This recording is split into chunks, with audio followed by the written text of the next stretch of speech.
Hi, wieder mal zurück zu einem kleinen Gear-Check. Wie ihr im Intro schon gesehen habt, ist es diesmal auch was, ja, für mich auch Besonderes. Denn den Rucksack, den ihr gesehen habt, oder das Cover, man kann sich da jetzt gerne auch drüber streiten, ist für mich die wichtigste Tasche, Rucksack, die ich habe und die ich auch brauche. Jeder, der mich kennt, weiß, dass ich auch viel tauchen gehe, viel Freediving mache, auch viel halt alleine. Sollte man übrigens nicht. Und muss mein Zeug, also gerade die trockenen Klamotten oder halt auch Equipment, was ich in dem Moment nicht im Wasser brauche, irgendwie sicher mit mir transportieren. Und deswegen ist der Mr. Try 2.0 von Madbog genau das Richtige.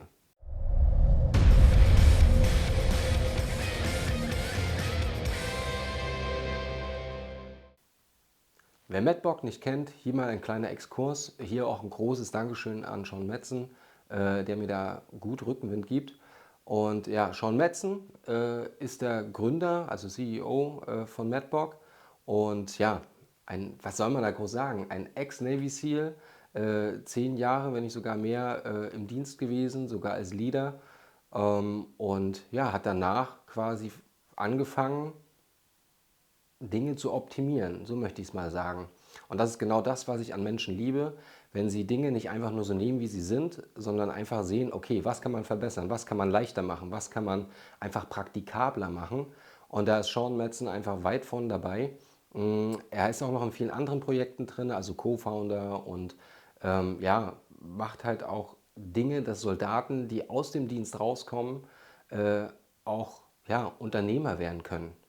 Aber kommen wir mal direkt zum Mr. Try 2.0. Ich will auch gar nicht zu weit ausschweifen, denn ich verlinke euch auch gerne unten die Videos zu Madbox selbst. Die haben auch einen YouTube-Kanal und da erklären sie eigentlich sehr gut, was man mit dem Rucksack machen kann, wie man ihn richtig einstellt und auch die weiteren Rucksäcke und Accessoires, nenne ich es jetzt mal, gerade so für Nachtsichtgeräte, kann man sich da anschauen. Deswegen will ich eigentlich hier nur einen kleinen Einblick geben, warum ich diesen Rucksack-Cover mag, liebe. Es ist schon Liebe. Aber kommen wir direkt zu dem Rucksack, also zu dem Cover, Mr. Try 2.0. Für mich ist er super interessant, weil er bis zu 50 Meter wasserdicht ist. Ja, hat quasi auch einen Tauchreißverschluss verbaut. Wer tauchen geht und Trockenanzüge kennt, kennt diese Tauchreißverschlüsse. Die halten bombenfest. Da drückt nichts durch. Wenn man unten auch den letzten Verschluss richtig bis unten klicken lässt, ist das Ding safe. Das Geile vor allen Dingen an dem Mr. Try 2.0 ist auch, dass man halt jeden Rucksack da reinbauen kann. Egal jetzt ob einen Trekking-Rucksack, ob ja, ein TT-Rucksack, eigentlich egal. Ne? Man muss nicht mal die Rückengurte abnehmen. Man kann einfach durch die Laschen gehen, die ja schon am eigenen Rucksack sind und mit den innerliegenden Laschen einfach wieder durchschlaufen. Also besser geht's nicht. Und somit kann man selber auch immer weiter optimieren. Das Material ist zweifach, also doppelt mit Urethan versiegelt, sage ich jetzt mal, oder beschichtet. Und es ist 500er Cordura. So, jetzt können wieder viele sagen, ja, aber 1000er Cordura und bla und Keks. Nein, es reicht. Es ist leicht, es ist robust. Fertig. Punkt. Jeder, der mich kennt, weiß auch, dass ich mit Rucksäcken definitiv nicht zimperlich umgehe. Wichtig ist mir nur immer, dass das, was in dem Rucksack ist, also der Inhalt, geschützt ist. Und dadurch, dass ich ja einen eigenständigen Rucksack oder Tasche oder sogar einen Koffer drin befestigen kann, ist das alles safe. Mir geht es dann in dem Moment auch darum, dass einfach kein Wasser eindringt. Und das tut es halt nicht. Ja, also bis 50 Meter plus minus. Ähm, aber das Ding ist halt safe. Es ist super multifunktionell einsetzbar. Wie gesagt, du kannst alles Mögliche reinschnallen und es ist eigentlich unzerwüstlich. Ich habe schon ein paar Stories gehört. Ich sage jetzt nicht woher. Da haben scheinbar Spezialeinheiten das Ding auf Herz und Nieren getestet und haben das Teil über den Asphalt gezogen. Sollte man jetzt vielleicht nicht machen, weil dafür ist es nicht gemacht. Es ist gemacht fürs Wasser, für den Strand, ja, also über den Sand ziehen oder die Düne hoch. Fertig. Der Tragekomfort kommt auch nicht zu kurz. Durch den Mystery Range Nice Frame, ja, also das Tragegestell, was man auch sehr gut separat übrigens nutzen kann, bietet es einen guten Sitz auf dem Rücken. Ja, auch der Halt ist alles super. Ist natürlich jetzt auch nicht dafür gedacht, da jetzt stundenlang zu marschieren mit. Ja, der ist für, ich komme aus dem Wasser, schmeiß mich in die Düne, ziehe das Ding in den Strand hoch, ziehe meine Klamotten aus, nehme meine Zeckdeckel, alles Mögliche raus und leg halt los. Ja, und lass den vielleicht sogar vor Ort liegen, verbuddel den, was auch immer. Der ist nicht dafür gedacht, weite Strecken zu marschieren. Dennoch kann man ihn halt einfach super entspannt tragen. Wer das Video gesehen hat von Tobi und mir, wo wir 2 Nächte in bitterer Kälte an der Ostsee verbracht haben, am Meer, hat auch gesehen, dass ich mal da auf die Extreme gegangen bin. Ich habe da viel zu viel reingeladen, habe auch draußen noch Sachen angehangen. Ich wollte einfach sehen, was kann dieses Ding ab. Dass es nicht mehr gesund war vom Tragen her und von der Einstellung her, gar keine Frage, aber darum ging es auch nicht. Ähm, Gesagt sei einfach, er lässt sich super tragen und ich denke mal, alles zwischen, ja, 20 bis 30 Kilo lässt sich, wenn es gut verpackt ist, auch super tragen. Das Geile ist, man hat an den Seiten ja diese, ja, ich nenne sie jetzt mal Auftriebskörper, die auch tatsächlich als Auftriebskörper fungieren. Aber das viel Bessere daran ist, für alle Schützen da draußen, es ist eine Auflagefläche für die Waffe.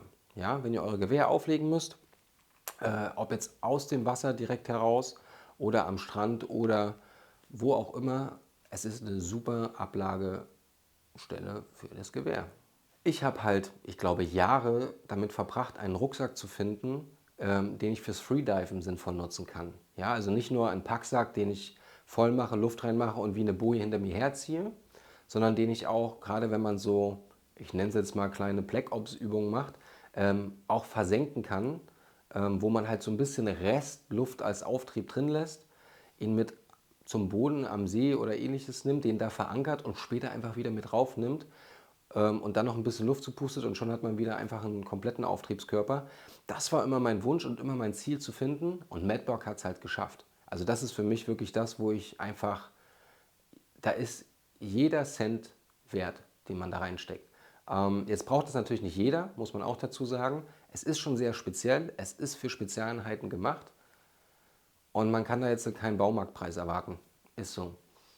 Am Ende habe ich noch einen kleinen Tipp für alle, die auch so ein bisschen eher auf Expedition gehen wollen und eine wasserdichte Tasche haben wollen, die man auch mal durchs Wasser ziehen kann bei einer Flussüberquerung oder ja auch einfach mal 3, 4 Kilometer tragen kann mit Technik drin, die trotzdem irgendwie geschützt ist vor der Feuchtigkeit von Nässe.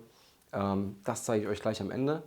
Für mich hat dieser Rucksack sich bisher bewährt. Ich habe den jetzt, glaube ich, seit ja, knapp über einem Jahr, würde ich jetzt behaupten. Und ich bin super zufrieden. Er hat mich noch nie im Stich gelassen. Und auch wenn ich am Anfang natürlich bei so einen Geschichten wie, man hat ein teures Objektiv und noch eine Zweitkamera drin und muss jetzt durchs Wasser, ist man zögerlich, ganz normal. Da stecken Werte drin, auch wenn man irgendwie versichert ist. Man will seine Kamera nicht verlieren. Vor allem nicht durch Wasserschaden. Das ist auch bei der Versicherung manchmal ein bisschen schwierig. Und weil ich versprochen habe, am Ende euch nochmal eine günstige Alternative zu zeigen, gerade für die, die halt nicht so eine Extremsachen machen, wie Tauchen und Rucksack muss mit und was weiß ich denn. Ich nenne es mal vom Preis her, ist es so die Baumarktvariante, ist aber halt trotzdem für den Preis super für Allzweck und Reisen und ähnliche Geschichten. Und das ist quasi die Tasche hier, ja, auch mit einem Taucherreißverschluss. Und zwar ist der von, ich weiß nicht, ob man sehen kann, Ortlieb. Das ist jetzt eine 110 Liter Variante. Und ja, reicht halt für vieles aus. Ich glaube, der heißt Ortlieb Duffelbag Expedition. Gibt es auch wieder in mehreren Größen, also auch ganz schick. Und den hatte ich schon zweimal, aber eher beim Schnorcheln mal dabei. Ne? Also gerade wenn ich mal irgendwie mit dem Detektor unterwegs bin und versuche da irgendwie mal ein bisschen im Wasser zu schauen, ob da irgendwas liegt. Ja, also das Duffelbag von Ortlieb kann man jetzt natürlich nicht vergleichen mit dem Mr. Try 2.0. Da liegen Welten dazwischen. Ja, also das ist einfach schon dem geschuldet, dem Einsatzzweck. Ja, ich sag mal, die Ortlieb-Tasche ist was für Abenteurer unterwegs, auf Reisen mal kurz irgendwie zum Strand oder auch mal ein bisschen schnorcheln, das Ding mitziehen. So eine Geschichten und Mr. Try 2.0 ist halt einfach, ich sage jetzt so wie es ist, für Kampfeinsätze ausgelegt. Und deswegen kann man sie einfach nicht vergleichen. Preislich ist der Unterschied auch gewaltig, aber das liegt einfach daran, du willst professionelles Equipment, was dich nie im Stich lässt, dann zahlst du leider den Preis. So ist die Welt, aber so macht sie auch Sinn. Das soll es soweit auch gewesen sein. Ich hoffe, dem einen oder anderen hat es wieder gefallen. Fragen und Anregungen wieder gerne unten in die Kommentare. Ich freue mich immer von euch zu hören. Und ja, mal gucken, was als nächster Rucksack irgendwie interessant für euch sein könnte. Falls ihr auch irgendeinen Rucksack habt, wo ihr sagt, Mensch, den wollte ich mir vielleicht schon immer mal holen, habe ihn aber noch nicht in der Hand gehabt, schreibt es auch gerne unten in die Kommentare. Vielleicht finde ich irgendwie einen Weg, den auch mal auszuleihen von irgendwem und einfach mal zu testen. Ja, dann gucken wir einfach mal.